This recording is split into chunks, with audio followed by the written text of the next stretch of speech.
Olá, hoje é sábado, é dia de alegria, dia de louvar o Senhor, dia de compartilhar as bênçãos, dia de aprender mais sobre a palavra de Deus na igreja, dia de ir à igreja.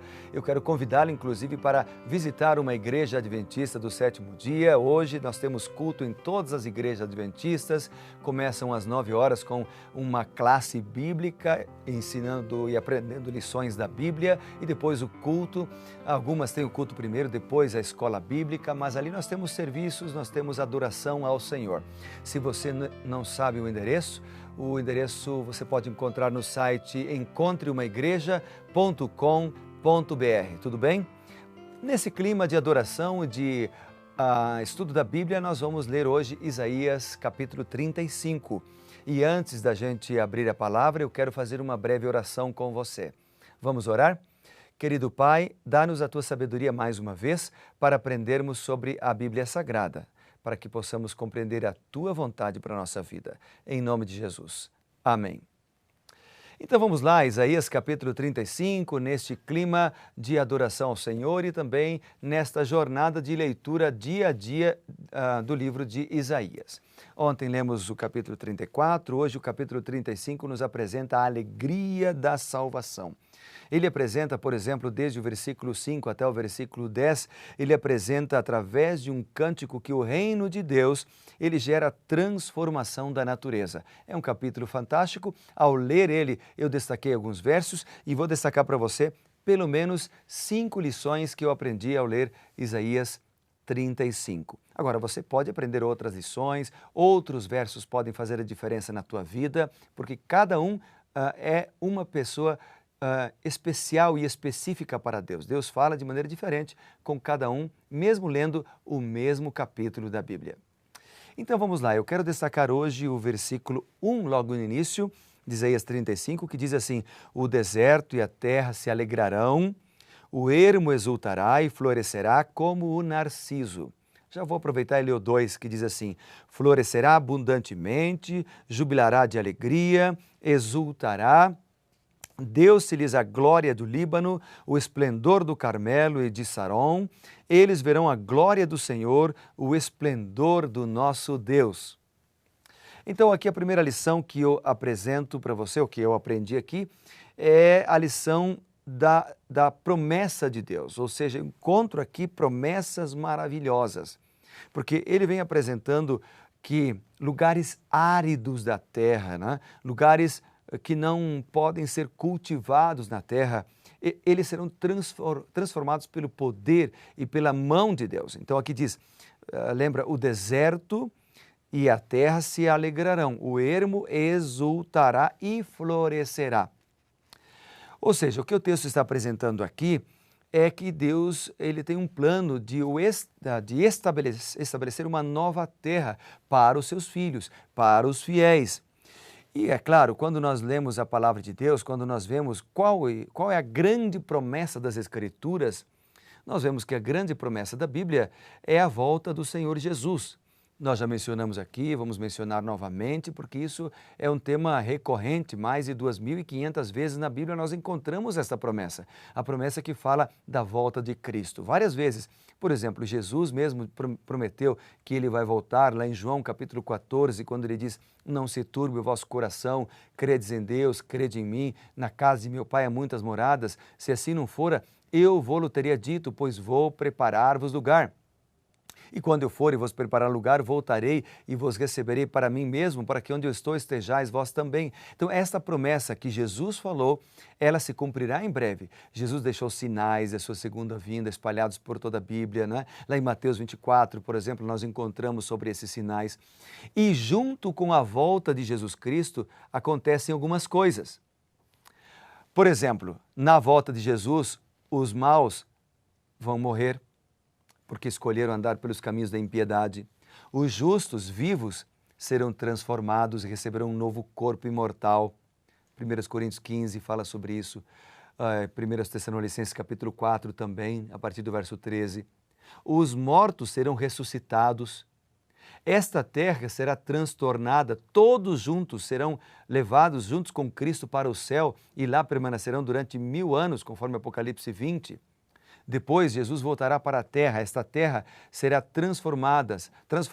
Satanás e seus anjos maus, que ficaram na terra presos durante 1000 anos, eles serão destruídos. Os ímpios serão ressuscitados para receberem a condenação final. Serão destruídos, essa terra será transformada.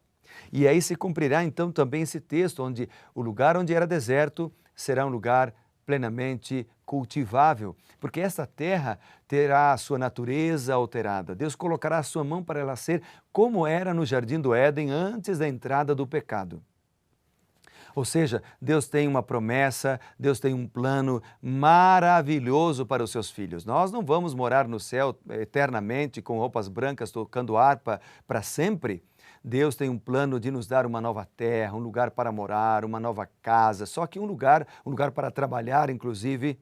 Só que um lugar onde nós não teremos mais dor, nem lutas, nem preocupações, nem tristezas, nem doenças, nem morte. Que coisa maravilhosa, não é mesmo? Então, quando eu li Isaías capítulo 35, verso 1, eu lembrei disto. E mais, ele diz assim ainda na sequência, né? O versículo 3, a palavra de Deus diz assim, ó, fortalecei as mãos frouxas, firmai os joelhos vacilantes. Olha que forte essa expressão, e é a segunda lição que eu aprendi aqui. O que o texto está mostrando é que nós não precisamos temer, porque Deus nos fortalece, mas Deus também nos chama, depois de estarmos fortalecidos, para nós fortalecermos outras pessoas. E isso é importante, nós fortalecemos as pessoas quando nós transmitimos essas mensagens de esperança. Por exemplo, se alguém está desanimado, deprimido, cabisbaixo, né? Nós podemos então falar dessas mensagens de esperança e a pessoa se fortalecerá. E nós também nos fortaleceremos, porque quando nós ajudamos, nós somos ajudados. Quando nós preparamos outros, nós somos preparados. Então, fortalecei é uma mensagem de que Deus nos fortalece, mas também é a mensagem para nós fortalecermos a outras pessoas que estão sofrendo. E a mensagem que fortalece a vida das pessoas é a mensagem da volta do Senhor. Outra lição que eu aprendi ao ler Isaías capítulo 35 é a lição da alegria e também da tristeza, que estão no verso 4, quando diz assim, dizei aos desalentados de coração, sede forte, não temais, eis o vosso Deus, a vingança vem, a retribuição de Deus vem, Ele vem e vos salvará. Bom, a alegria nesse verso é de que aquele que quiser, aquele que se entregar hoje ao Senhor Jesus Cristo, ele será salvo, mesmo que venha morrer hoje, ele será ressuscitado para receber a salvação. Então a alegria é, sede fortes, não temais, não precisamos ter medo, porque Deus vem para nos salvar. Mas a tristeza é que muitos, por não aceitarem esta mensagem, por não aceitarem a salvação, um dia serão destruídos na vinda do Senhor. Mas nós não precisamos ser destruídos, porque a mensagem hoje está chegando ao seu coração para que você tome a decisão e para que você seja salvo no nome do Senhor Jesus. Outra lição de Isaías capítulo 35, que eu destaquei aqui, é o seguinte, é a lição da inclusão, que está no versículo 10. O verso 10 diz assim, os resgatados do Senhor voltarão e virão a Sião com cânticos de júbilo, com cânticos de alegria, alegria eterna coroará a sua cabeça, gozo e alegria alcançarão, e deles fugirá a tristeza e deles fugirá o gemido. Veja que eu estou chamando aqui essa lição de inclusão, porque ele fala aqui dos resgatados do Senhor. Eles virão de todos os lugares da terra. É uma inclusão porque todos podem ser salvos em Deus. É uma inclusão porque, assim como os peregrinos que iam a Jerusalém participar das festas, eles iam com o coração cheios de alegria pelas ações de graças e ações de graças pelas bênçãos do Senhor, nós também teremos alegria quando somos salvos em Cristo. E essa mensagem é para todos os povos da terra. É para mim, que sou brasileiro.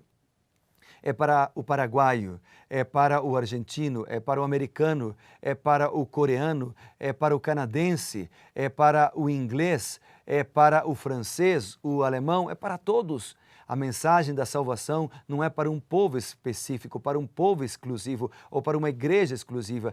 todos são chamados a aceitar a Cristo. Você foi chamado, você está sendo chamado e chamada para aceitar a Cristo Jesus. Amém? E eu quero terminar aqui mencionando o seguinte, que a expressão não tema, ela aparece algumas vezes na Bíblia e ela está presente aqui em Isaías capítulo 35, essa expressão não tema, ela está espalhada pelo livro de Isaías. Por exemplo, eu escrevi aqui alguns textos. Ela aparece em Isaías 40, verso 9, ela aparece em Isaías 41, versículo 10 e o versículo 13 e 14, não temas porque sou contigo e tal. Ela aparece em Isaías 43, verso 1 e o versículo 5. Ela aparece em Isaías 44, o verso 2, não temas. O capítulo 51 e o verso 7, não temas. O capítulo 54 e o verso 4 também diz ali, não temas. Então, várias vezes em Isaías aparece esta expressão, não temas, não tenha medo. Isso significa de que nós temos um Deus de amor, um Deus poderoso, que segura na nossa mão, como um pai ou uma mãe segura na mão do filho e diz para ele, filho, não tenha medo, papai está aqui. Filho, não tenha medo, mamãe está aqui, eu estou contigo, eu vou te levar no colo, eu vou te amparar, eu vou te proteger. É como aquele filho, aquela filha que agarra o papai ou a mamãe, né, no seu pescoço, dizendo, me protege papai, me protege mamãe. Assim nós deveríamos fazer com Deus a cada manhã, quando nós ajoelhamos para orar. Sabe por quê? Porque quando nós fazemos isso, Deus tem amor, vontade e disposição para nos proteger e nos amparar. Que linda mensagem, não é mesmo?